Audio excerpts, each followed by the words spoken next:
반갑습니다. 저는 서강대학교 물리학과 명예교수로 있으면서 또한 사단법인 선도성찰 나눔 실천의 제2대 지도법사직을 수행하고 있는데요.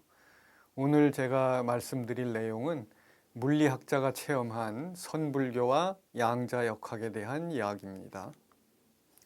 차례를 간단히 말씀드리면 첫 번째, 우주와 인간에 대한 얘기를 말씀드리고, 사실 우주는 물리학의 영역이고 인간은 선의 영역인데, 제가 말하는 선은 종교를 넘어서 인간의 내면을 성찰하는 모든 그런 수행의 세계를 다 선의 영역이라고 저는 부르고 있습니다.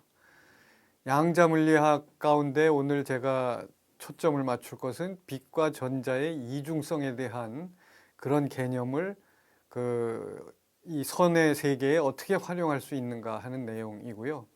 또 양자 물리학은 우주의 영역이지만 인간의 영역은 사실 선종의 영역으로 임재선사가 제창한 무의진인과 관계되어 있습니다. 말 그대로 높낮이가 없는 참 사람이죠. 만약 이거를 온몸으로 체득한 사람들이라면 사실 갑질을 할 일이 없겠죠. 왜냐하면 갑이니 을이니가 다 높낮이가 없는데 누가 우위에 있고 누가 아래에 있는 그런 게 아니니까요. 그 다음에 두 번째는 화두로 일상을 이라는 소제목인데요. 화두 타파를 통해서 남의 눈치를 보지 않고 나다운 나만의 주체적인 삶을 살아갈 수 있다는 겁니다. 그래서 그런 점을 말씀드릴 거고, 세 번째 소주제로 가서는 그러기 위해서는 사실은 생업과 자기가 종사하는 전문직과 마음 공부하는 수행이 둘이 아니라는 그런 마음 자세로 하루하루를 이어갈 때 주체적 삶을 저절로 살아가게 된다는 겁니다. 그리고 생수불이 생업과 수행이 둘이 아닌 그런 삶은 사실은 이른 아침 잠깐 앉은 힘으로 온 하루를 부린다는 좌일주칠의 정신을 일상의 삶 속에 구현한다면 저절로 생업과 수행이 둘이 아니라는 그것을 온몸으로 체득할 수 있습니다.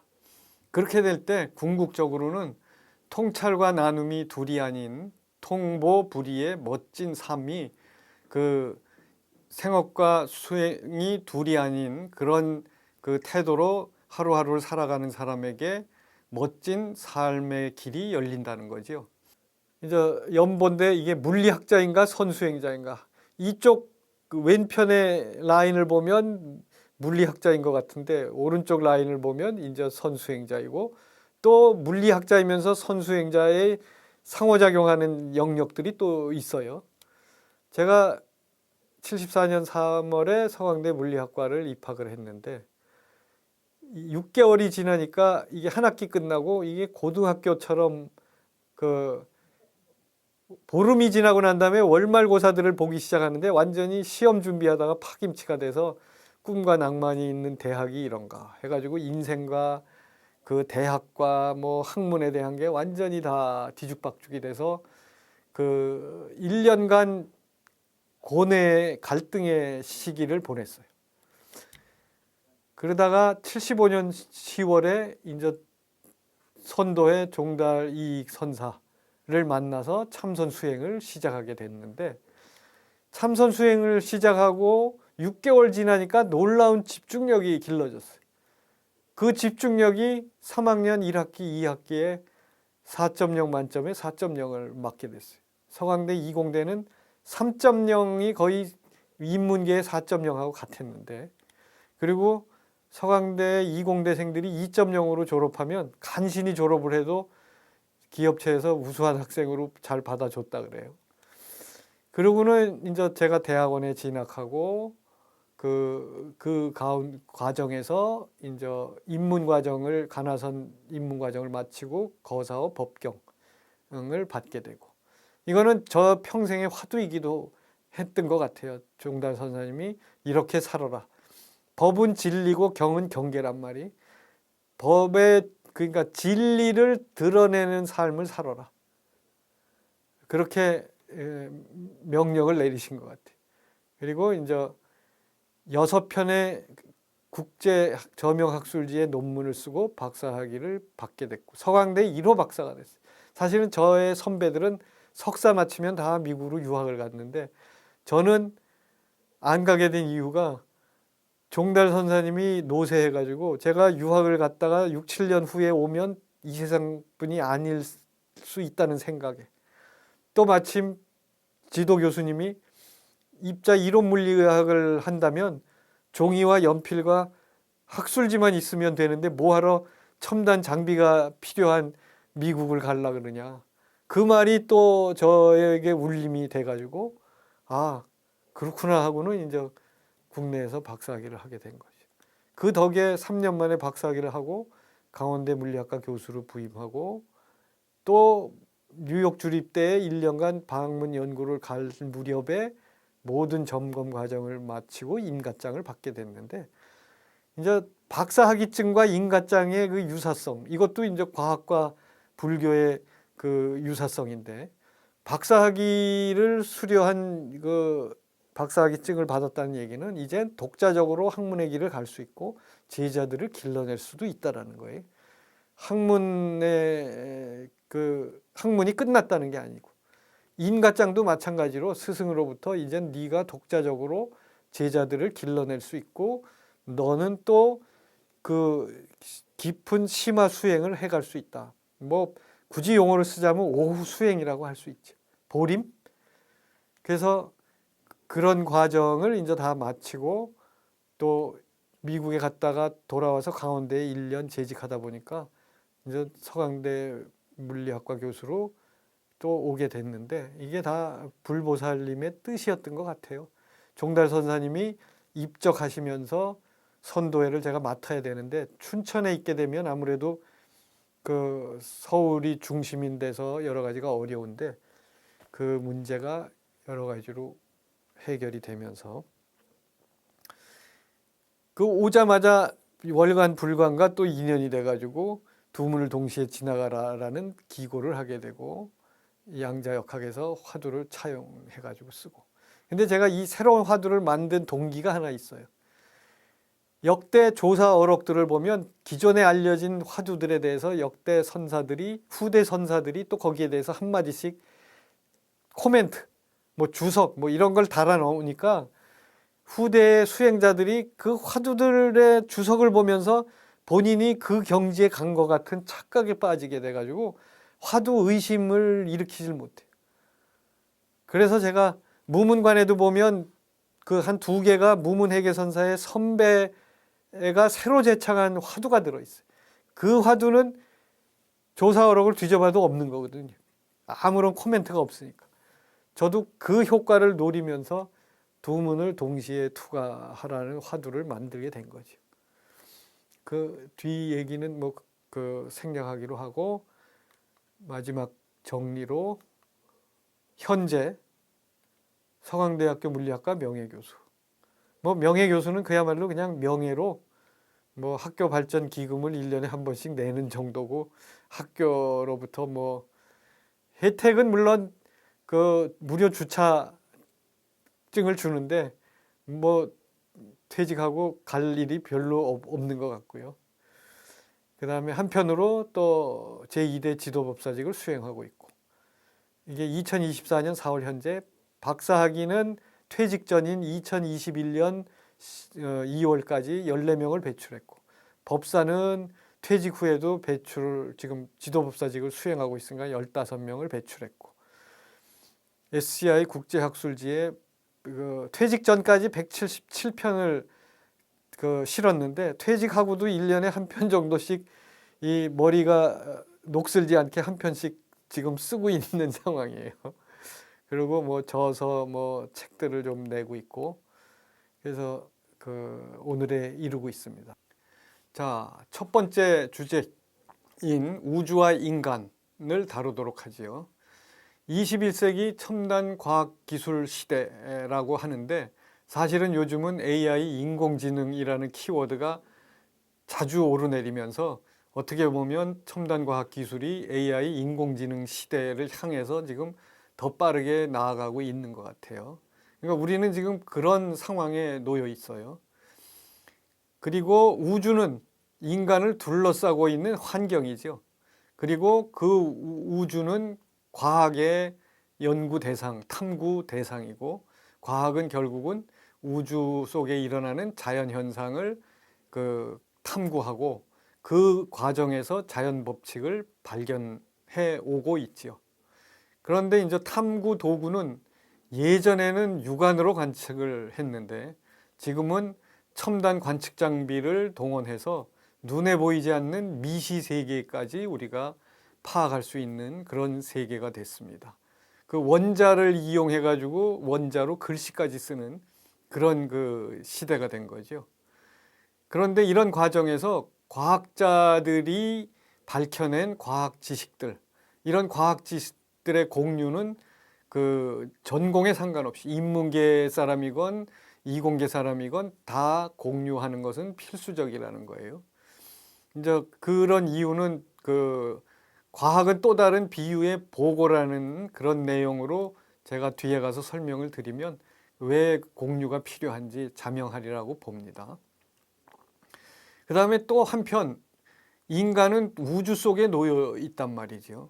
그래서 그 우주 속에 놓여 있는 인간은 일상 속에서 자연스레 자기 자신을 돌아보게 되는데 그게 그 과정을 통해서 이제 삶의 의미를 깊이 통찰하게 되고 뭐 구태여 용어를 쓰자면 그거를 우리가 수행이라고 할 수 있죠. 근데 인간 내면을 들여다보는 성찰 도구는 결국은 시만이죠. 그 마음의 눈, 그 사실은 해안, 지혜의 안목 그런 걸 가지고 내면을 들여다보고 그 내면을 들여다보는데 효과적인 수행법, 자기와 코드가 맞는 그런 수행법을 가지고 자기 내면을 들여다본다면 더 철저히 더 빠르게 그 자기 자신을 들여다보고 삶의 의미를 분명하게 알 수 있게 되겠죠. 또 그리고 그런 방식에 의해서 자기 내면을 들여다본 수행자의 통찰 체험 또한 역시 공유는 필수입니다. 그것이 자기 개인에게만 끝난다면 그 인류에게 아무 도움이 되지 않는 거죠. 산중에서 고고하게 깊은 깨달음을 얻었다 하더라도 평생 산중에서 홀로 머물다가 세상을 떠난다면 인류에게 무슨 도움이 되겠습니까? 그래서 그 통찰 체험은 또 이러이러한 그 통찰의 체험이 당신들도 남녀노소를 불문하고 누구든 나와 같은 경지에 다다를 수 있다라는 것을 공유하면 좋겠고 그 공유의 사실은 대표적인 분이 석가세존이시겠죠. 그래서 49년 동안 그 인도 전역을 발바닥이 닳도록 돌아다니면서 한 사람이라도 더 일깨우기 위해 헌신했던 그런 분이셨으니까요. 자, 우주 탐구에 대한 얘기를 조금 자세히 말씀드리면 17세기 고전 물리학 시대를 뉴턴이라는 뛰어난 물리학자가 이제 열게 됐는데 뉴턴이 만류인력의 법칙을 발견을 했지요. 근데 이 뉴턴의 만류인력의 법칙은 거시세계인 자연현상의 수식화에 성공했다는 얘기입니다. 근데 이 수식화, 결국 수식은 물리학자, 더 폭넓게는 과학자들의 공용 언어예요. 그래서 이 수식을 통해 가지고 서로 이것이 뭘 기술하는구나를 수식 몇 줄만 보면 바로 알아채게 된 거죠. 과학계에 종사하는 사람들이라면. 그렇게 해서 많은 사람들이 만류인력의 법칙을 이해하면서 점점 더 자연현상을 깊이 이해하게 되는 과정이 가속화되는 거죠. 수식화에 한번 성공하자 너도 나도 과학자들이 이제 그 수식을 써가지고 다른 자연현상들을 또 그 법칙화하게 됨으로써 자, 그 고전 물리학 이후에 계속 발전해 오다가 뭐 그 중간에는 또 전하를 띤 물체 사이의 상호작용인 전자기 상호작용에 대한 것이 활발히 연구되고 맥스웰이라는 뛰어난 물리학자에 의해서 4개의 맥스웰 방정식이 만들어졌어요. 그 질량을 가진 물체 사이의 상호작용은 만류인력의 법칙에 의해서 완전히 기술하게 됐고, 그 다음 전하를 띤 물체 사이의 상호작용은 바로 맥스웰 방정식, 네 개의 방정식에 의해서 완전히 기술하게 됐죠. 그 영국의 재무부 장관이 한 번은 맥스웰에게 당신의 이 네 개의 방정식이 우리 국가에 무슨 도움이 되겠소 하는 그런 질문을 던지니까 맥스웰이 먼 훗날 아마 국가 재정에 크게 기여할 겁니다 그랬는데, 그게 바로 전기세죠. 지금 전 세계에서 국가가 걷어들이는 전기세. 그것처럼 기초과학이 당시에는 별 그 도움이 안 될 것 같지만 시간이 지나면 거기에 응용 파생돼서 나오는 그런 걸로 해가지고 어마어마한 부를 국가가 축적하게 해주게 됐죠. 자, 그런 과정을 거치다가 이제 20세기 양자 물리학 시대를 슈레딩거라는 뛰어난 물리학자와 하이젠베르크라는 뛰어난 물리학자가 사실은 거의 동시대에 양자 물리학을 체계화했는데, 두 사람의 이 양자 물리학이 처음에는 같은 줄 몰랐어요. 나중에 보니까 이게 똑같은 현상을 기술하는 물리 체계라는 걸 알게 됐어요. 근데 이제 슈레딩거는 파동 방정식을 통해서 좀 더 직관적으로 이해하기 쉬운 그런 양자 물리학 체계를 구축했고, 하이젠베르크는 행렬 역학이라 그래서 좀 더 수학적인 체계를 통해 가지고 보다 깊이 계산을, 아주 복잡한 계산들을 쉽게 할 수 있는 그런 그 양자 물리학 체계를 완성을 했고, 그 과정에서 하이젠베르크는 유명한 불확정성 원리라는 거를 또 그 제창해 가지고, 그 불확정성 원리는 이 미시 세계에서 굉장히 중요한 기본 원칙이 됐죠.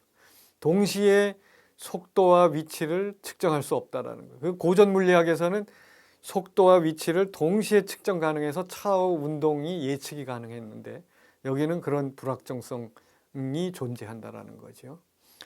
그래서 이 두 거인에 의해 가지고 본격적으로 미시세계인 그 물질, 사실은 물질의 그 물리적 최소 구성 단위는 분자고, 그건 물리적 성질을 띤 기본 단위. 그 다음에 물질의 화학적 성질을 유지하는 기본 단위는 원자고. 그래서 분자를 넘어 원자까지 그 파악할 수 있는 그런 시대를 열게 됐죠.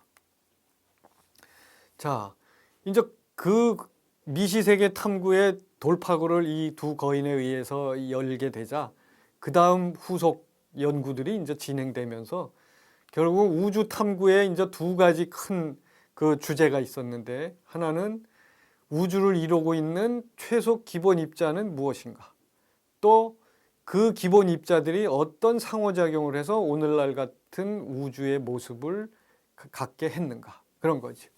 그래서 그 우주 탐구의 결과로 우주를 이루고 있는 기본 입자는 전자, 쿼크 및 힉스 입자 등으로 이루어졌다는 게 이제 완전히 밝혀졌고, 요 며칠 전에 힉스 교수가 94세 나이로 세상을 떠나셨는데, 이분이 수십 년 전에 예견한 힉스 입자가 사실은 그 발견이 되면서 그걸로 노벨 물리학상도 받게 됐는데, 제가 한 가지 코멘트를 하면, 힉스 입자는 그 자기 자신을 희생함으로써 기존의 이 우주를 구성하고 있는 물질들, 뭐 전자, 쿼크, 뭐 이런 것들이 질량을 갖게 한, 자신은 사라지면서 이 입자들이 질량을 갖게 한 그런 보살행을 했다 그래서, 저는 그래서 한 번은 그 힉스 보살이라고 이름을 부르기도 했습니다.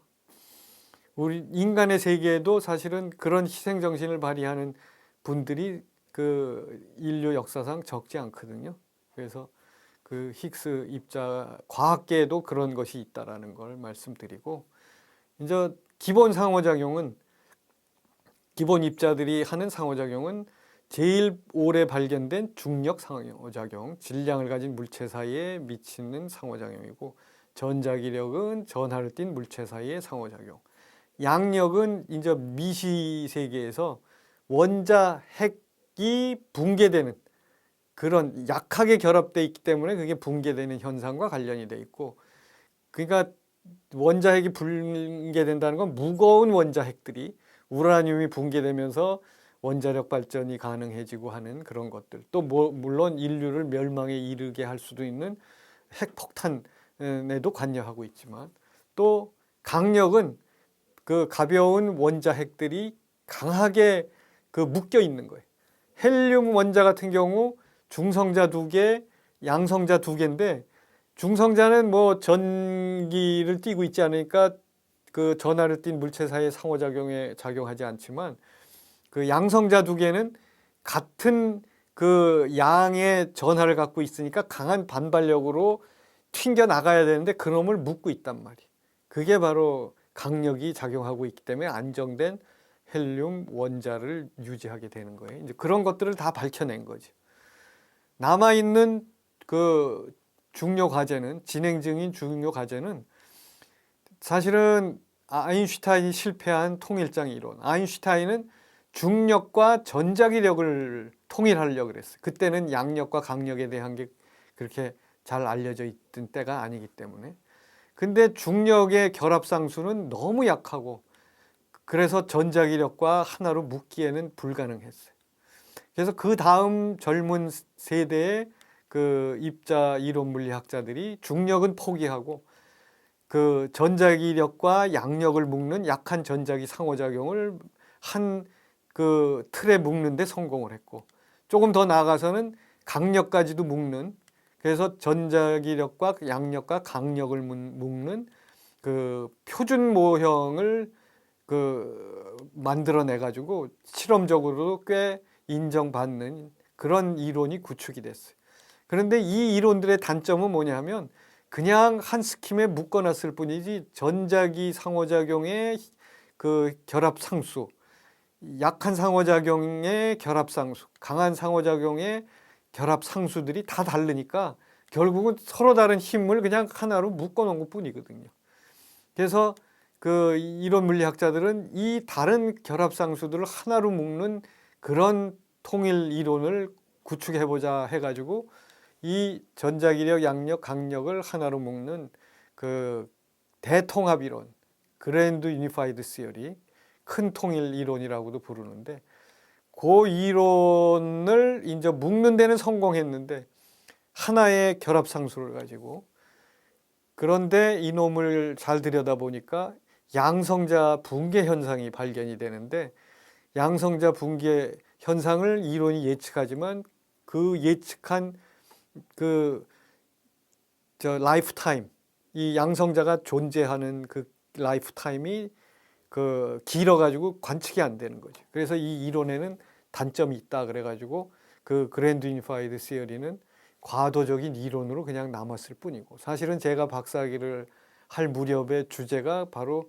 그랜드 유니파이드 시어리 쪽이어서 저도 그런 쪽으로 연구 논문을 국제학술제 발표하고 이제 박사학위 논문을 정리해 학위를 받았지만, 그 다음 넘어가는 시기가 바로 그 중력 상호작용까지를 나머지 셋하고 묶는 시도를 다시 시작을 해요.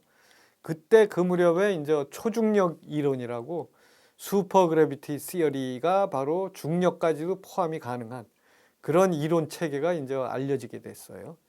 그래서 그 이후 그 네 가지 힘을 하나로 통일하는 궁극의 이론, 그 이름하여 Theory of Everything이라고 부르기도 하는데, 그 실체는 단 하나의 방정식으로 이 네 가지 상호작용들이 다 기술 가능해야 된다라는 거지. 그 후보로는 이제 슈퍼스트링 시어리, 초근 이론, 또는 슈퍼 멤브레인 시어리, 초막 이론, 뭐 이런 것들이 그 후보군으로 나와 있는데, 그거에 대한 이 이론들은 여러 가지 그 이론으로 체계화하는 과정의 어려움들이 아직 극복이 되지 않아서 언제 그게 완결이 될지는 모릅니다. 그런데 만약 그게 완결이 되면 이론 물리학자들은 이제 실업자들이 될 수밖에 없어요.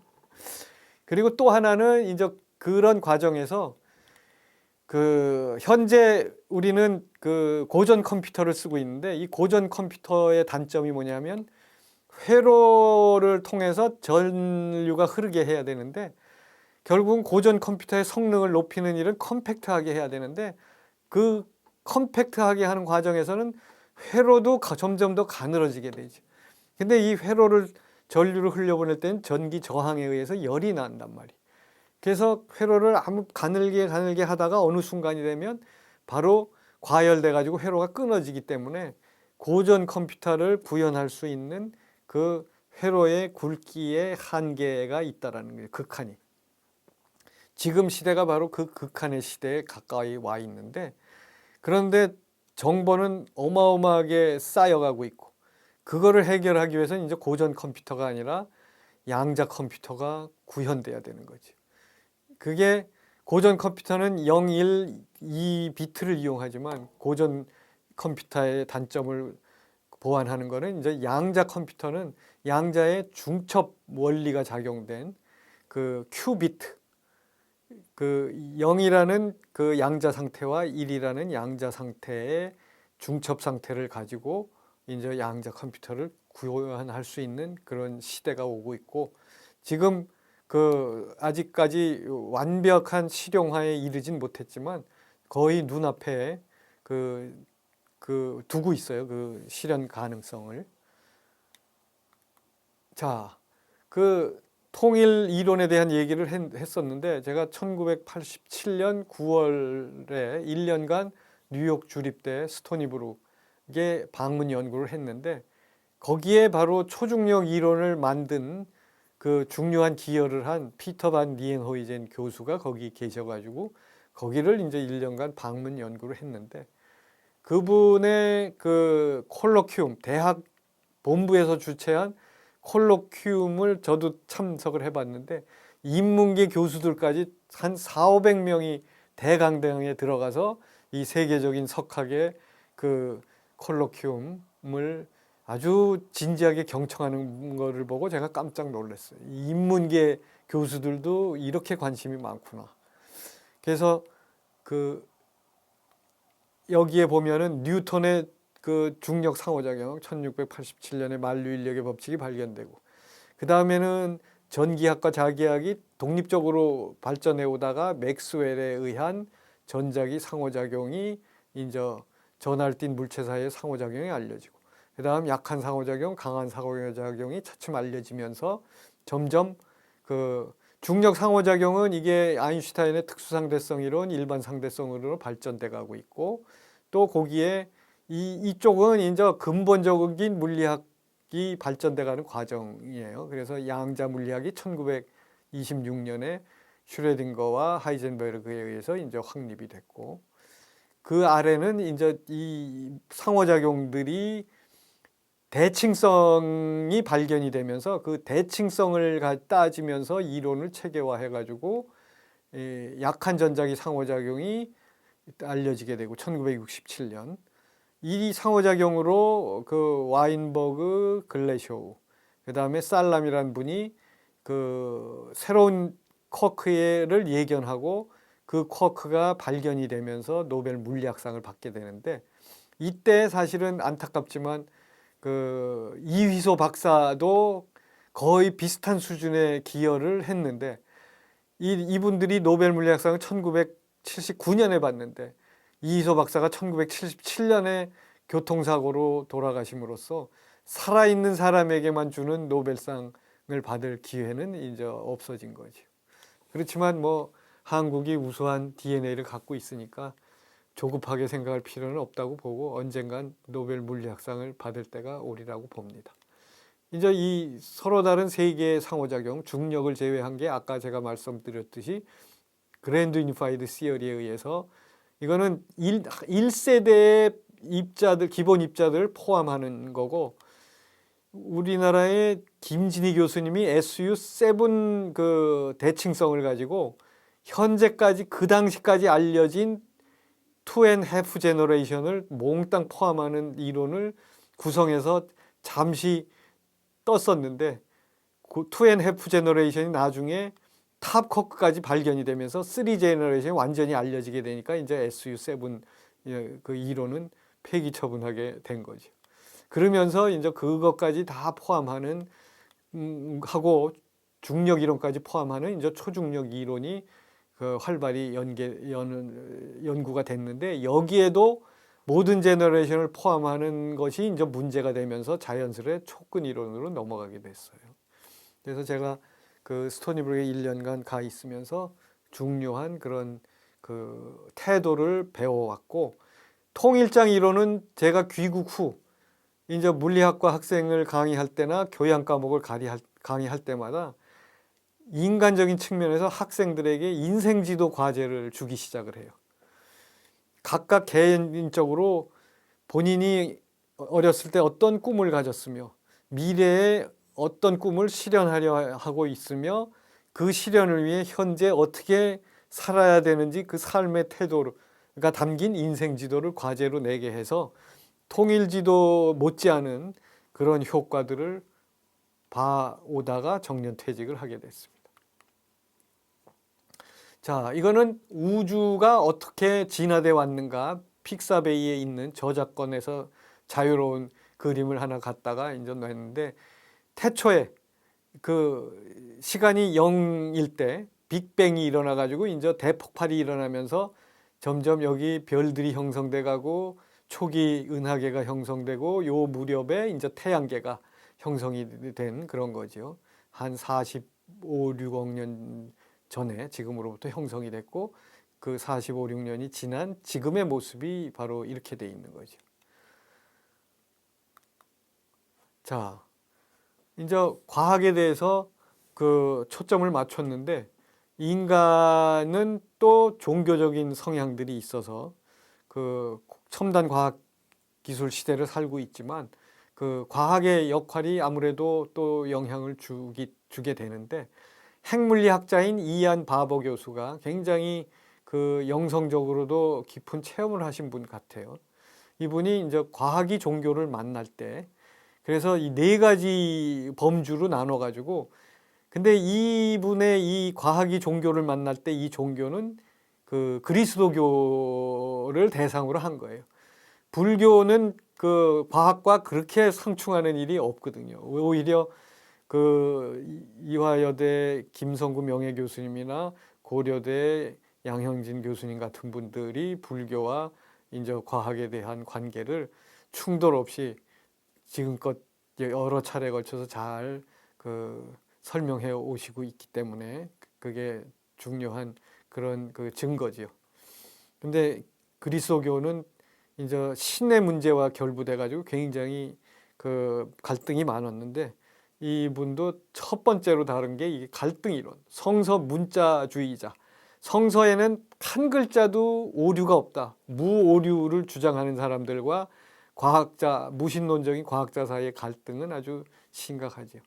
근데 개신교는 그런데 그 천주교 쪽은 성서에 들어있는 내용들은 상징이고 그 상징을 오늘의 현실에 맞게 잘 그 우리가 해석해서 그 성찰해야 된다, 그런 주장이니까 별로 충돌이 없지요.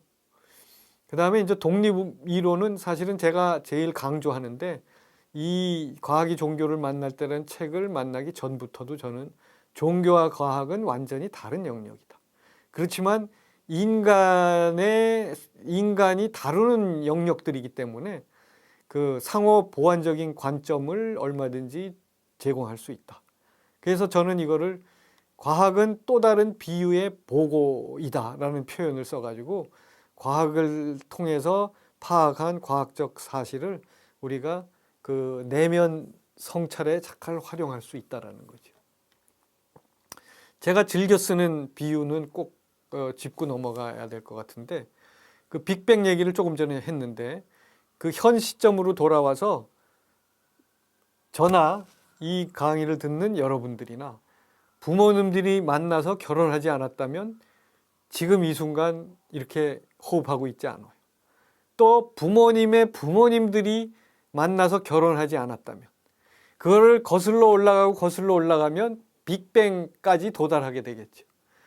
다시 말하면 빅뱅에서부터 오늘에 이르기까지 조건이 어디에선가 달랐더라면 지금 이 순간 여러분들이나 저는 존재하지 않습니다.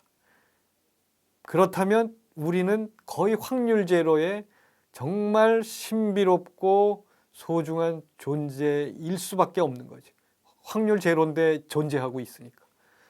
이거는 이제 과학을 통해서 우리가 이해는 가능하지만 이 머리로 이해하는 거는 바쁜 일 생기고 뭐 힘든 일 생기면 어디로 갔는지 다 도망가 버리고 말아요. 그래서 이해와 온몸으로 체득은 별개이기 때문에 바로 체득의 영역이 바로 수행의 영역이 된다는 거죠. 뒤에 가서 다시 자세히 얘기하겠지만. 그 다음엔 뭐 대화 이론이 있고, 이거는 조금 더 지혜로운 건데, 과학이 답할 수 없는 극한 질문이 제기될 때 종교와의 대화가 가능해진다. 그런데 과학이 답할 수 없는 극한 질문이라는 것이 첨단 과학 기술이 발전해 가면 갈수록 그 답할 수 없었던 극한 문제들이 이제 해답을 또 다 얻게 되니까 점점 종교와의 대화했던 것들이 다 폐기되면서 점점 줄어드는 거죠. 그 영역이. 그런 그 한계가 있어요. 이제 통합이론은 과학과 종교를 폭넓은 동반자 관계로 보아 긴밀한 통합을 모색하는 그런 견해인데, 자, 그런데 이제 제가 이 과학이 종교를 만날 때를 정리할 때만 해도 이 책이 나온 지가 그래도 좀 됐는데, 2018년에 이제 그 최근 얼마 전에 돌아가신 그 고 기리성 교수님이 생전에 종교에서 영성으로라는 책을 내셨어요. 이 중요한 키워드, 핵심 내용은 뭐냐면, 우리가 앞으로 종교를 평가하는 기준이 단 하나가 있다면 그것은 종교가 얼마나 많은 영적 인간들을 만들어내는가이다. 아예 딱 단적으로 얘기를 했어요. 그래서 이제 그 뭐 종교 기관들이 의리의리한 건축물을 짓는 거 뭐 이런 거가 중요한 게 아니고, 그 얼마나 많은 영적 인간들을 만들어내는가, 그게 중요하다는 거죠.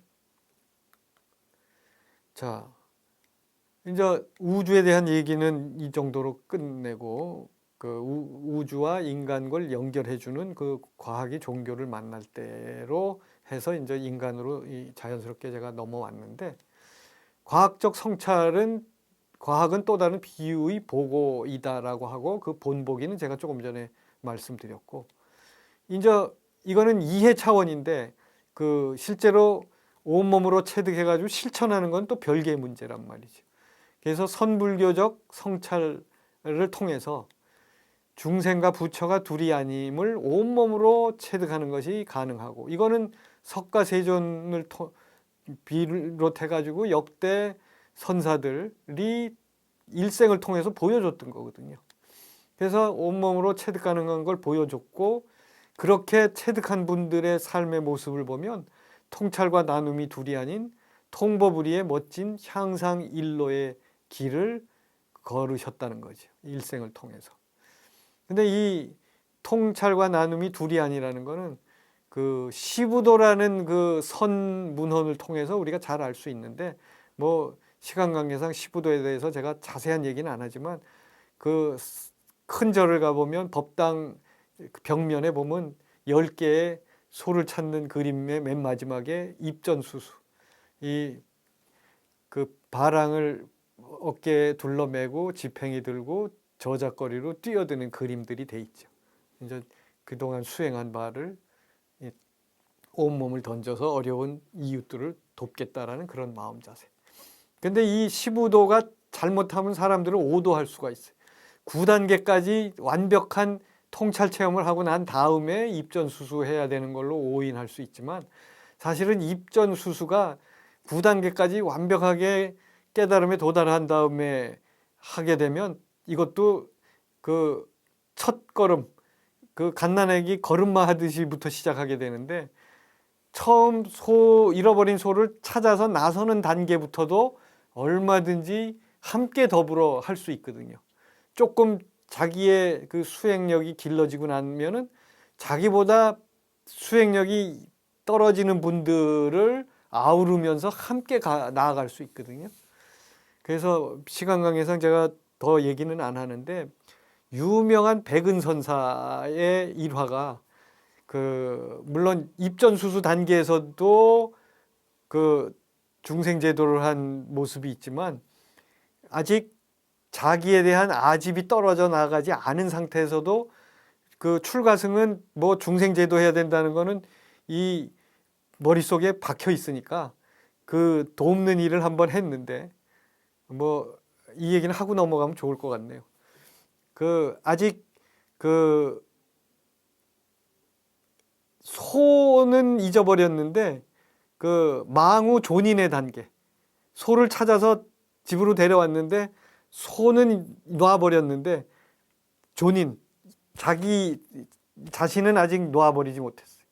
그게 아집이 남아있는 건데 그 단계에서 아주 추운 겨울날 출타했다가 자기 절로 돌아가는데 다리를 건너려는데 다리 아래 한 거지가 여름 옷을 입고 추위에 바들바들 떨고 있어서 아래 내려가서 그 두꺼운 가사장삼을 벗어가지고 이제 그 거지에게 이렇게 덮어주고 자기는 조금 가면은 절이니까 그래가지고 다리 위로 올라와서 몇 발자국 가는데 갑자기 괘씸한 생각이 드는 거죠. 아니 이 거지가 나는 떨면서 줬는데 감사하다는 말 한마디 안 해가지고 가든 도로 다리 아래로 내려와가지고 이제 따진 거예요. 야 이놈아 아무리 그래도 고맙다는 말 한마디는 해야 되지 않겠냐 했는데 갑자기 거지는 사라지고 그 가사장삼만 거기 놓여 있는 거죠. 이게 이 선사를 일깨워주기 위해서 백은 선사의 아집을 끊어주기 위해 뭐 문수보살이 출연했었다 뭐 이런 전설적인 얘기가 있는데 10단계 아주 수행이 원숙하게 됐을 때는 그 암자 아래 마을의 젊은 처녀가 애를 베게 됐어요. 아빠는 누군지도 모르고. 그러니까 이 애 아버지가 이 딸을 막 잡을 듯이 죽일 듯이 막 하니까 할 수 없이 옆집 총각이었는데 그 온 나라가 존경하는 백은선사 이름을 댄 거예요. 애 아버지는 백은선사. 그랬더니 그 일본 최고의 고승의 애래니까 이 아버지도 어떻게 할 수는 없고 애 날기를 기다렸다 애를 안고 딸 끌고 가가지고 이거 당신의 아들이요 하고 주니까 쏘까 하고 아무런 얘기 없이 그냥 받아가지고 1년을 동네 가가지고 동냥젖을 얻어가지고 키웠는데 1년 후에 이 딸이 애기도 보고 싶고 해가지고 이실직고를 아버지한테 하니까 아버지가 야 이거 큰일 났구나 죽을 죄를 졌네 해가지고 또 올라가가지고 무릎 꿇고 죽을 죄를 졌습니다 하고 사죄를 드리니까 쏘까 그러고는 애를 도로 내준 거예요. 그러니까 완전히 당신 때문에 내 명예가 실추되고 뭐 이런 거 한마디 없이 쏘까 그렇습니까? 그게 이제 10단계 그 수행자의 모습이죠. 6단계인가 그 망우 존인의 단계에서는 아직 아집이 남아서 이제 가르치려고 하고 했는데 자 이제 화두로 일상을 사실 거시 세계에서는 이게 지금 총알을 쏘는데 여기 그 이중 슬릿이 있죠. 강철판 이중 슬릿. 구멍을 이쪽을 막고 총을 쏘면 총알이 여길 통과한 놈이 요렇게 그 그림을 분포를 할 거고 여길 막고 요 구멍을 통해서 나간 놈은 요렇게 되죠. 요게 이제 입자성이거든요. 그리고 구멍을 2개 다 열어 놓으면 이제 그 2개가 합해져 가지고 산술 합이 돼서 바로 요런 꼴이 되는데 그다음에 이제 거시색에서 이거는 물의 파동입니다. 그런데 이중 슬릿이 이렇게 있으면 그 구멍 2군데가 다시 새로운 파동의 근원이 돼 가지고 거기서 새롭게 동심원의 파동이 일어나니까 두 파동이 이제 만나 가지고 간섭 현상이 일어나죠. 그래서 여기 파동성이 이렇게 화면에 나타나는데 그런데 미시세계에 가가지고 빛의 특성은 파동성인 줄만 알았는데 입자성이 관측이 돼버린 거예요. 그래서 빛이 나중에 맥스웰에 의해서 라이트는 일렉트로마그네틱 웨이브라는 것이 알려졌어요. 전자기 파동성이 분명하다 그래서 전자기 파라고 붙였는데 입자성이 관측되니까 입자성을 띌 때는 포톤, ON을 붙여서 그 입자는 ON을 붙이거든요. 우리가 뭐 사진, 포토 뭐 이러는데 그게 빛과 관련된 포톤을 빛의 입자성을 나타낼 때는 포톤이라는 단어를 쓰기도 하고. 그러자 물리학자들은 굉장히 이게 스마트한 분들이라 빛이 파동성과 입자성이 있다면 미시세계에서 전자도 우리는 입자성으로만 알고 있지만 대칭성에 의해 파동성도 있어야 되지 않냐. 그래서 실험을 거듭한 결과 파동성이 발견이 된 거죠. 그래서 전자를 한 개를 이중 슬릿에 쏘아보냈더니 이 간섭 현상이 발견이 된 거예요. 자, 저는 뭐 양자역학 물리학에 대해서는 김성구 교수님하고 양형진 교수님이 더 상세히 기술하셨기 때문에 저는 뭐 거기에 더 보탤 건 없고, 그렇지만 선수행자인 저에게는 또 다른 독특한 면이 있는데 바로 선불교적 활용입니다. 양자 물리학에서 차용해 새롭게 제창한 화두, 이게 이제 두 문을 동시에 투과한다라는 게 그 화두인데요. 1996년에 불광 출판부에서 나온 그 책 속에도 들어 있기도 하고, 사실 1990년 6월에 그 월간 불광 6월호에 저에게 원고 의뢰가 왔어요. 연구실 한담이라고. 근데 그 1996년 6월은 또 6월 7일 새벽에 제 평생 스승이었던 종달이익 선사께서 입적을 하신. 그러고는 그 직후에 제가 뒤를 이어서 선도의 제2대 지도법사가 됐는데, 어떻게 보면 양자 물리학에서 차용한 이 두 문을 동시에 투과하라는 이것은 제가 지도법사가 되면서 새롭게 제창한 선계에 던진 화두가 된 셈이 된 거죠. 실제로 그 당시에 제 연구실에는 문이 두 개가 있었어요. 하나는 복도로 통하고 하나는 조교실로 통하는. 누구나 어느 한쪽 문을 통해 들어온다. 그런데 수행이 무르익은 사람이라면 두 문을 동시에 통과해 연구실 안으로 들어올 수 있다. 자, 두 문을 동시에 투과해보라. 이렇게 제가 제창한 거거든요. 그 다음엔 또 연구실 화두 시리즈인데, 이거는 뭐 제가 만든 거라기보다는 직입벽중과, 그러니까 곧장 벽을 뚫고 들어와서 방 안으로 들어와라. 이거는 옛날 당나라 시대에 육조 해능 선사와 그 동시대를 호흡하면서 명성이 자자했던 신수 대통 선사가 제자들을 지도할 때 이 화두를 썼다는 기록이 있어요. 이거는 바로 퀀텀 터널링 현상에서 차용했다고 볼 수 있죠. 왜냐하면 미시 세계에서 그 포텐셜 장벽을 뚫고 그 전자가 장벽 밖에 존재하니까. 그래서 이것도 얼마든지 화두로 활용할 수 있다는 거고, 이거는 그 선도의 그 회원 중에 화가가 있는데요. 그 완목 그 서광일 대자라는 분이, 아마 제가 이 그림을 의뢰를 했더니 저의 모습을 상상하게 하는 그런 좌선을 하면서 이 화두를 참고하고, 뒤에 배경에는 문이 두 개가 있는데 이 두 문을 어떻게 동시에 투과할 것인가 하고 참고하는 그림을 멋지게 그려주셨던 것 같아요. 자, 이제 두 번째 주제로 가서, 사실은 제1주제가 이 제 강연의 핵심이었는데, 이제 두 번째 주제는 이 화두로 일상, 이건 실천에 관한 문제거든요.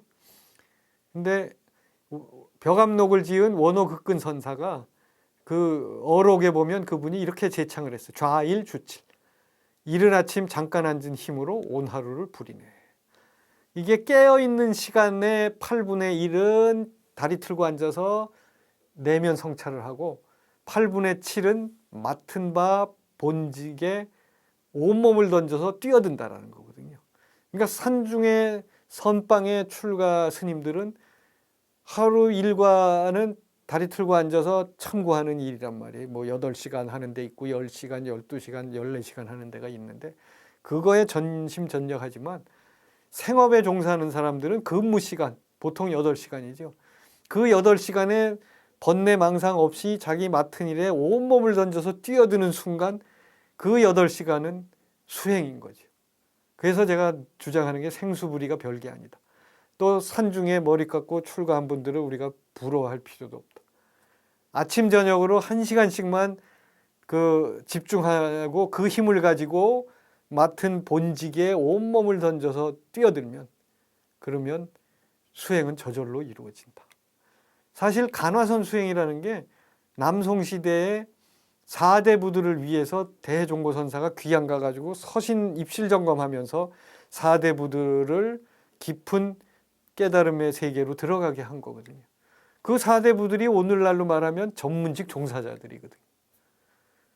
그분들이 깨침에 도달했다는 건 결국은 전문직에 종사하면서 수행을 해가지고 그런 높은 경지에 도달한 거죠. 소동파 그런 분들.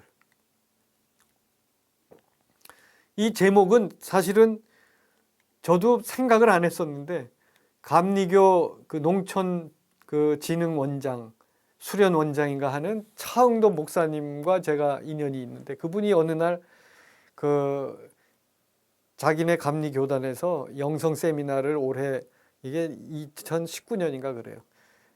그 각계 분들을 모시고 각계각층의 분들을 모시고 영성 세미나를 하는데 교수님은 선수행자니까 화두로 일상을 이라는 제목으로 해 주십시오.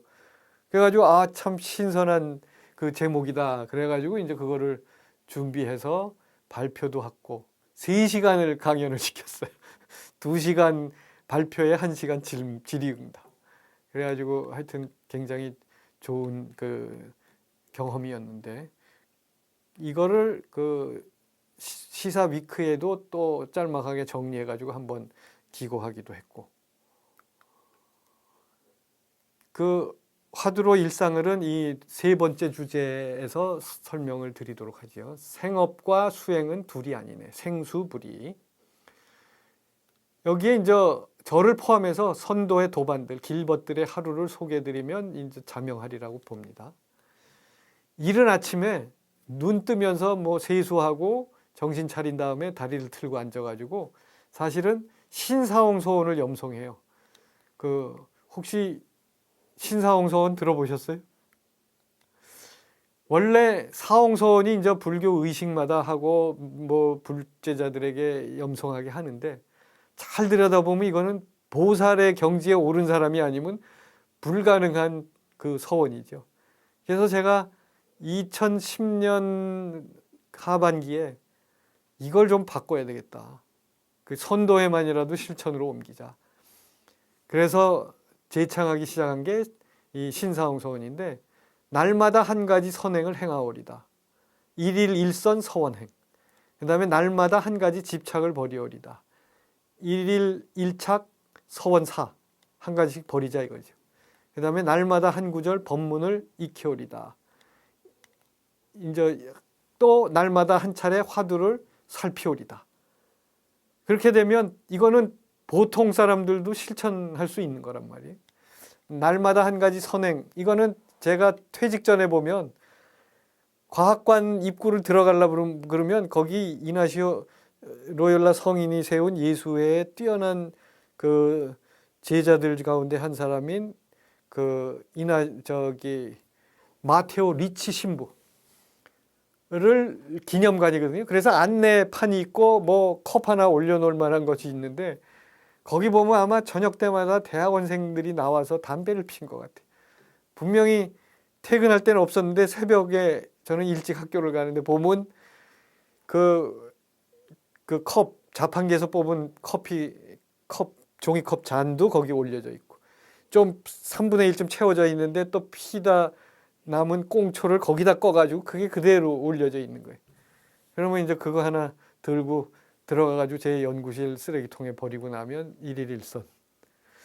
근데 제가 농담 반 진담 반 하는 얘기 중에 하나는 선행 날마다 하는 거 신경 쓰인다. 그러면 정초에 1월 1일 날 요새 1,000원짜리 빵이 아직도 있어요. 한 개.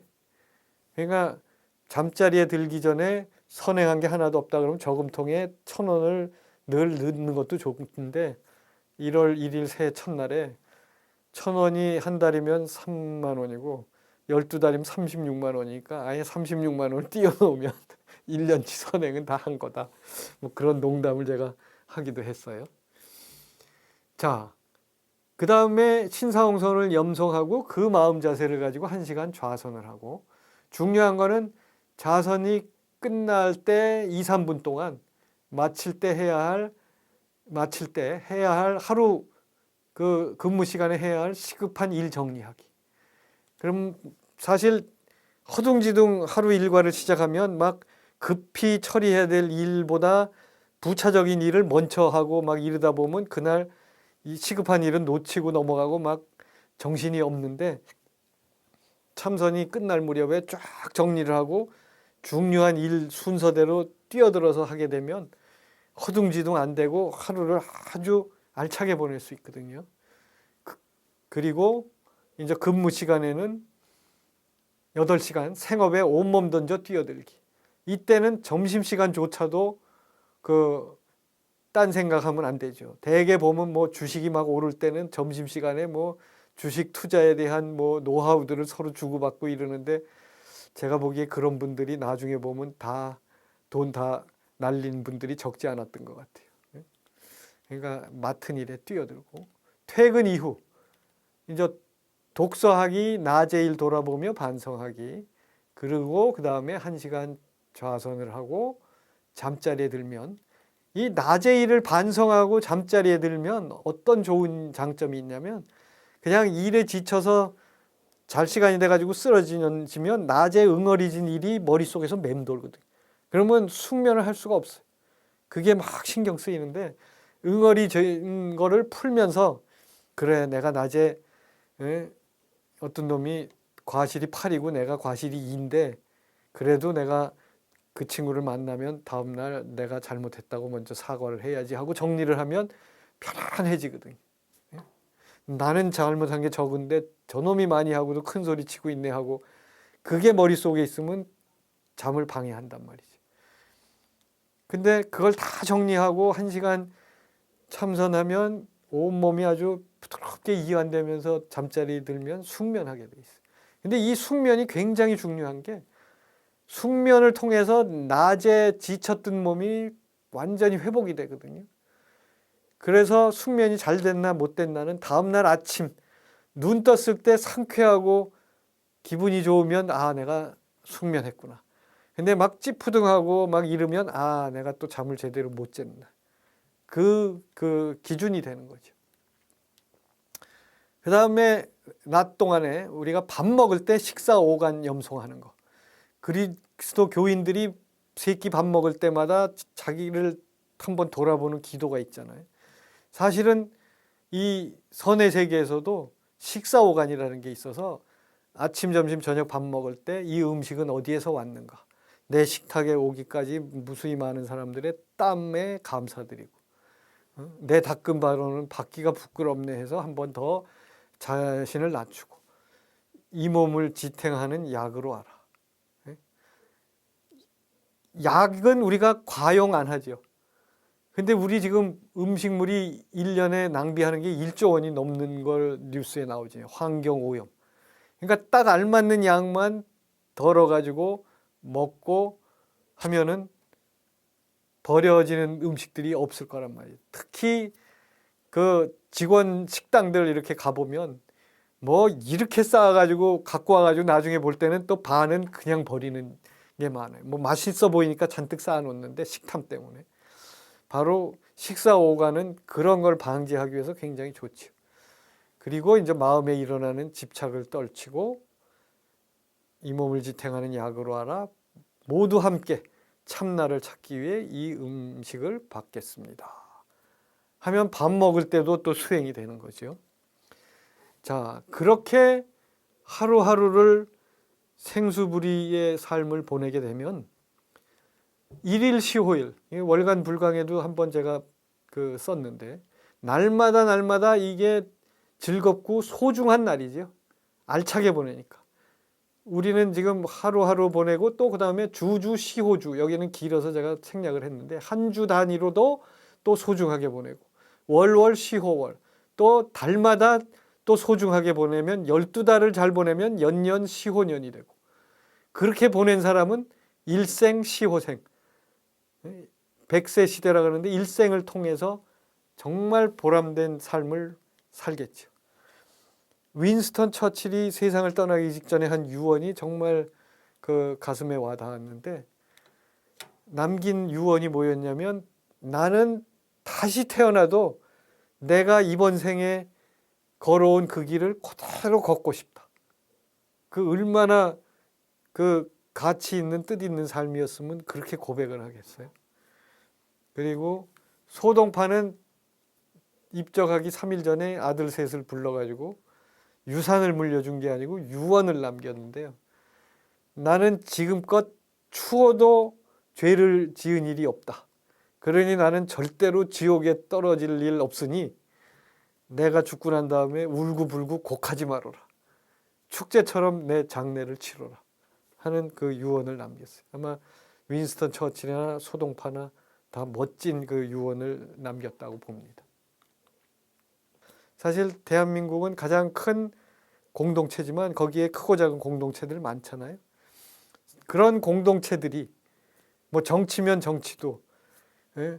뭐 진보 보수들이 아름다운 인간성을 잃지 않으면서 견해는 물론 진보 견해를 가질 수 있고 보수 견해를 가질 수 있지만 서로 자신들의 견해가 더 국민의 고통을 덜어줄 수 있다는 것을 상대 정당하게 이해를 시키고 합의를 봐가지고 서로 박수치면서 좋은 법안들을 만들어내면 참 좋겠죠.